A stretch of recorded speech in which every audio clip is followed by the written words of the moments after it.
اللہ نے فرمایا وَإِنْ فَاتَكُمْ شَيْءٌ مِّنْ أَزْوَاجِكُمْ إِلَى الْكُفَّارِ، اگر تمہارے بیویوں میں سے کچھ کفار کی طرف چلی جائے یعنی مرتد ہو کر چلی گئی، فَعَاقَبْتُمْ، پس تم اس کو گرفت کرو.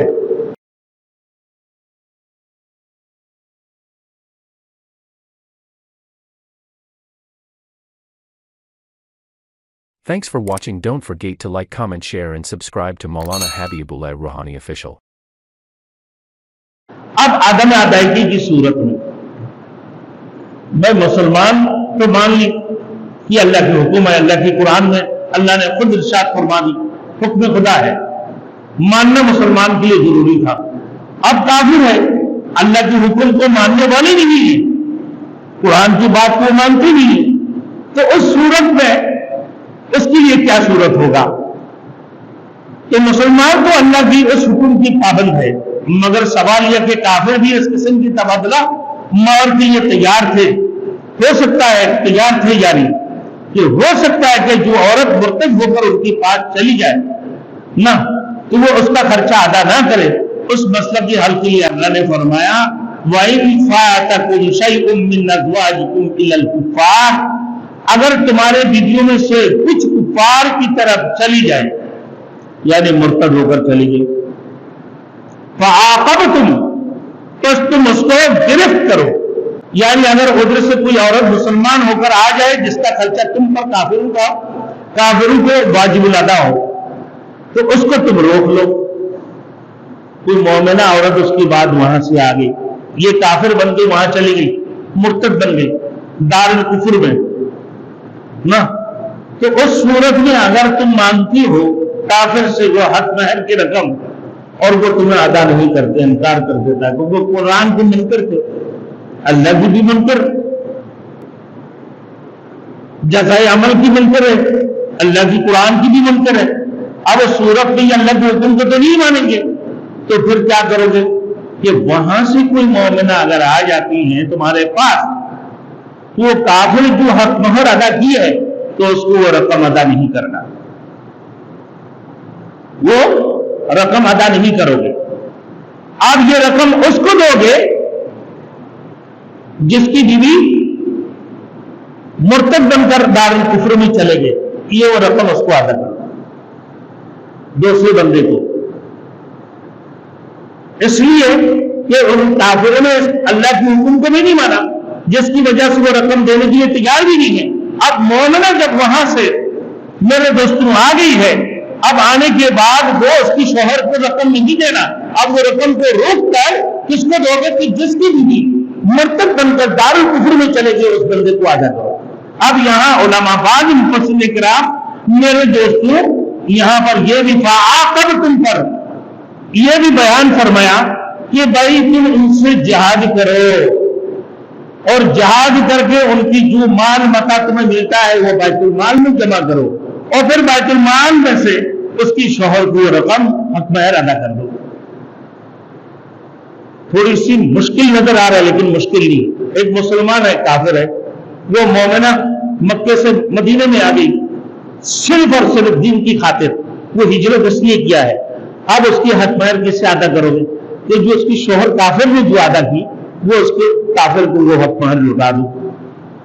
اور پھر اگر یہاں سے دار الکفر میں چلے گئے تو میرے دوستوں مرتد ہو کر تو پھر وہ رقم تم ان سے مانگ لو. سیدھے سیدھے بات ہو گئی.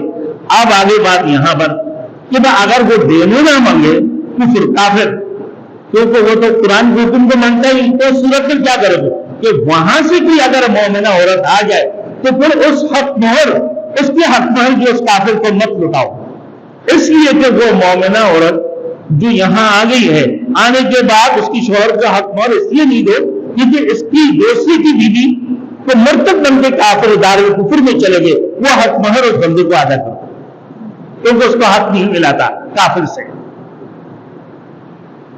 اب آئیے میرے دوستوں، فآتوا الذین ذهبت ازواجهم مثل ما انفقوا، اور یہ رقم ان لوگوں کو ادا کرو جو جن کی بیویاں مرتد ہو کر چلے گئی ہیں نا.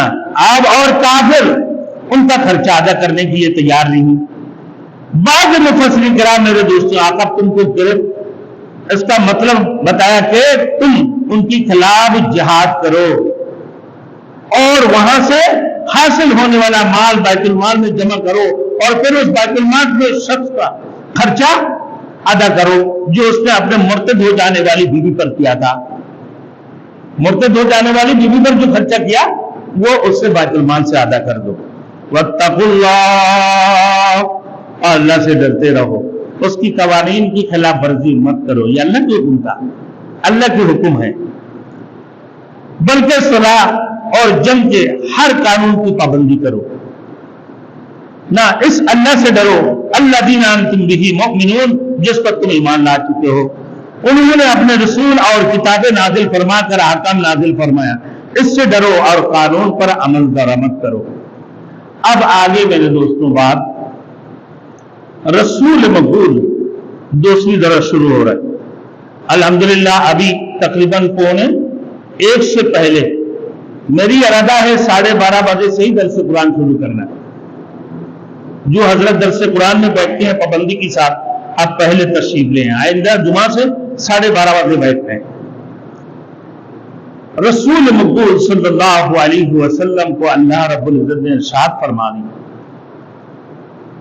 یا ایھا النبی، اے نبی، جب آپ آئیں آپ کے پاس مومن عورتیں، اذا جاءک المؤمنات یبایعنک، کہ جب مومن عورتیں آپ کے پاس بیعت کے لیے آ جائے تو آپ کیا کرو گے؟ الا ان لا یشرکن باللہ شیئا ولا یسرقن ولا یزنین ولا یقتلن اولادہن ولا یأتین ببہتان یفترینہ بین ایدیہن وارجلہن ولا یعصینک فی معروف فبایعہن واستغفر لہن ان اللہ غفور رحیم. آئے نبی، جب کوئی مومنہ عورتیں آپ کے پاس بیعت کے لیے آ جائیں تو اللہ کی حکم ہے کیا آپ ان کو بیعت کرنے کے متعلق کہ بیعت کی شرائط کا ذکر کیا اللہ نے، اور سورۃ الفتح کے اندر بھی گزر چکا ہے کہ صلح حدیبیہ کے مقام پر مردوں نے حضور صلی اللہ علیہ وسلم سے بیعت کی، اللہ کے رسول کے ہاتھ پر بیعت کی تھی. مگر اب جب عورتوں سے بیعت لینے کا قانون بیان ہو رہا ہے، عورتیں مذکورہ شرائط پر پورا اتریں گے تو کامیابی سے ہمکنار ہوگی، وگرنہ خالی بیعت سے بے سود ہے. تو ان کی متعلق کیا حکم ہے دیکھیں.